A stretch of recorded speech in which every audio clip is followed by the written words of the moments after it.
une info là. Je fais une info, ok, je suis une info. Calypso retient en effet Ulysse en otage depuis trop longtemps. Athéna demande donc à Télémaque d'aller chercher son père. Ça fait 4 ans que je fais des galipettes avec mon père. Je commence à fatiguer. Faudrait que tu me laisses tranquille. Bon, ok. Allez, ça fait 8 ans, je vais te libérer. Et pendant tout ce temps-là, Pénélope est restée intact parce qu'entre l'Iliade et l'Odyssée, c'est passé vachement de temps.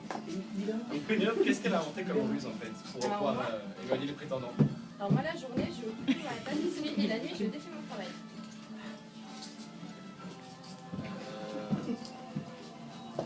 Ok. Donc on a en effet la libération d'Ulysse par Calypso. Et Poséidon détruit le radeau d'Ulysse.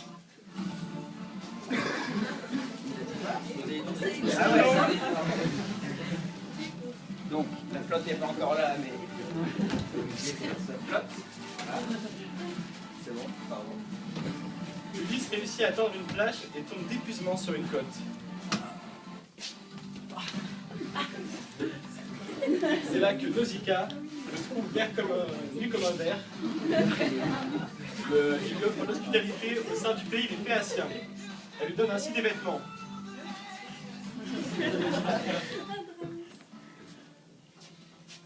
Chez Nausicaa, Ulysse raconte alors son périple, en commençant par l'épisode de Cyclope et de Polyphème.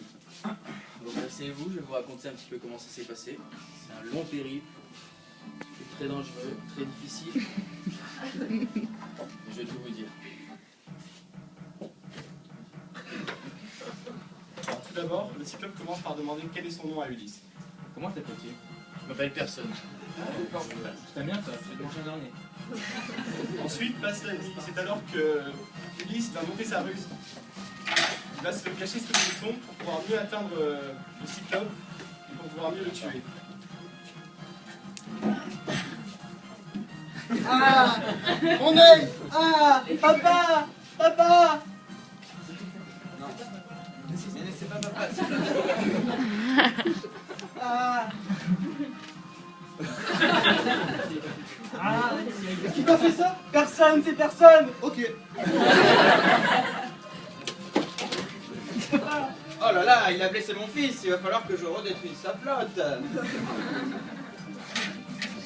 Donc, les autres Cyclopes repartent et ainsi Ulysse et ses compagnons puissent s'échapper en versant le lieu de Polyphème, suscitant ainsi le courroux de Poséidon. Ah ouais, bah, c'est bon, c'est fait.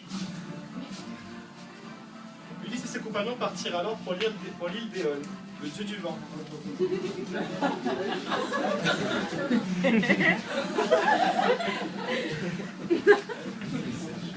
Éole renvoie alors Ulysse et ses compagnons chez eux. Repartez d'où vous venez. Mais lors d'un festin organisé sur le bateau, l'équipage, ivre, ouvre une autre donnée par Éole qui contient tous les mauvais vents. Ah,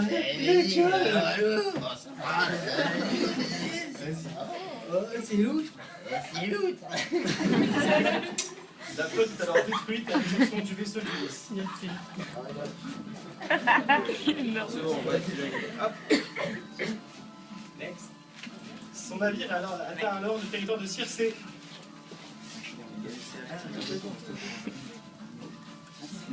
Circé est une magicienne et elle décide de transformer l'ensemble de Ulysse et ses compagnons en porc. Et vous êtes tous des cochons, donc je vais me transformer en cochon. Ulysse, grâce à une plante donnée par Hermès, messager des dieux, ne subit pas la métamorphose. Il oblige alors Circé à redonner forme humaine à ses compagnons. Redonne-leur une forme humaine. Bon, d'accord. Ulysse décida alors de repartir. Circé les invita à visiter les enfers.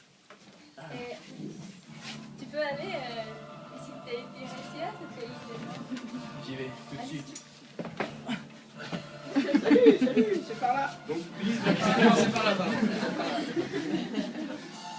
Ulysse doit visiter les enfers pour que le fantôme de Tirésias lui révèle le chemin du retour. Arrivé au pays des morts, il rencontre divers de ses compagnons comme Agamemnon, Ajax et verra notamment le fantôme de sa mère qui est mort pendant son périple. De nouveau en mer, Ulysse et le peu de compagnons qui lui restent rencontrent les sirènes.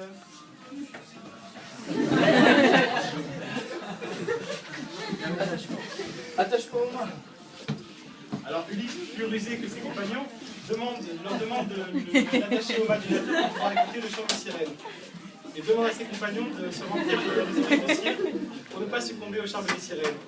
Cependant, l'équipage d'Ulysse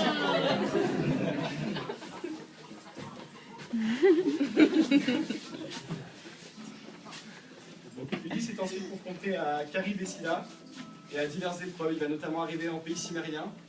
Ulysse apprit qu'il ne devait pas toucher au bétail d'Hélios, et donc il respecte cette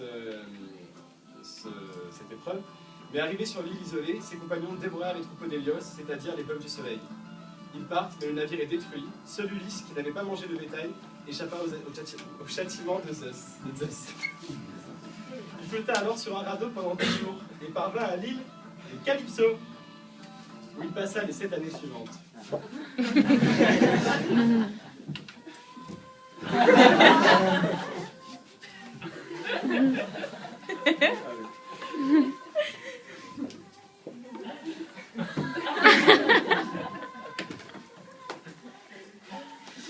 C'est alors qu'arrive la nouvelle l'Assemblée des dieux. On arrive à la fin du récit d'Ulysse chez les Phéaciens. Et Ulysse est donc relâché par Calypso. Donc les Phéaciens, avec Nausicaa, lui offrent un navire pour pouvoir regagner l'île d'Ithaque et des prisons. Le soir, après un banquet, Ulysse quitte ce peuple pour rentrer chez lui. Le lendemain, il atteint sa patrie, Ithaque, où Athéna l'accueille.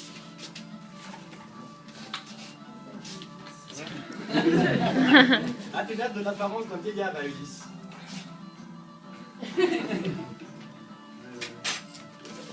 Ulysse, déguisé, est accueilli par Eumée, qui lui offre l'hospitalité. Il lui parle de Pénélope, qui lui garde une fidélité à toute épreuve, et à l'épreuve de toutes les sollicitations.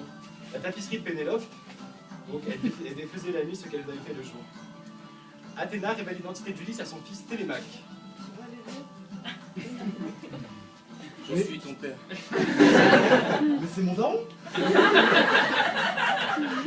Ils discutent ensemble alors de la meilleure manière de chasser les prétendants et mettent en place une ruse. Je te propose la ruse. La ruse. La ruse de l'arc. Le gagnant aura la main de Pénélope. Donc l'épreuve de l'arc bandé que seul Ulysse est censé pouvoir bander. Télémaque et Ulysse rentrent en ville séparément. Ulysse se fait admettre comme mendiant au festin des prétendants. Donc l'épreuve de l'arc. Le prétendant essaie sans succès de bander l'arc d'Ulysse. Impossible. Pénélope a promis de se marier avec celui qui y arriverait.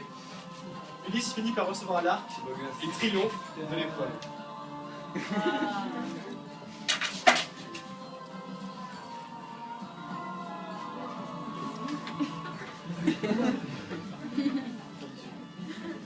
Transition.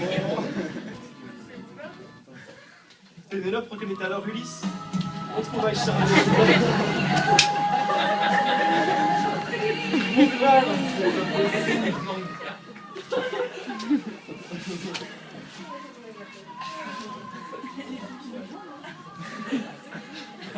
Et voilà.